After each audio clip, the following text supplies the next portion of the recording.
You can also ask Copilot to make questions based on the contents that you provide.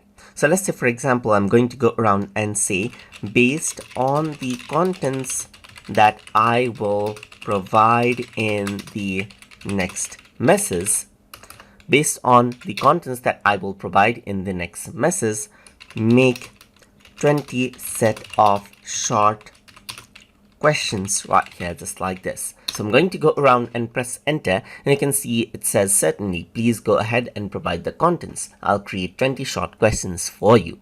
So if I were to go around over here and copy out these content right here, just like this, and paste this out and press enter, then what happens is that it shows around the content around over here, just like this. So now you can see that I gave it an article related to Windows 11, and now it created questions on the basis of it, like when was Windows 11 released, what major changes to Windows shell were introduced in Windows 11, how did Windows 11 replace the live tiles feature from Windows 10, and so forth right here, just like this. So that is how you can go around and make contents based on make questions based on content that you provide to Microsoft Copilot. So I hope you guys learned something as always. And as always, please like, comment, share, and subscribe.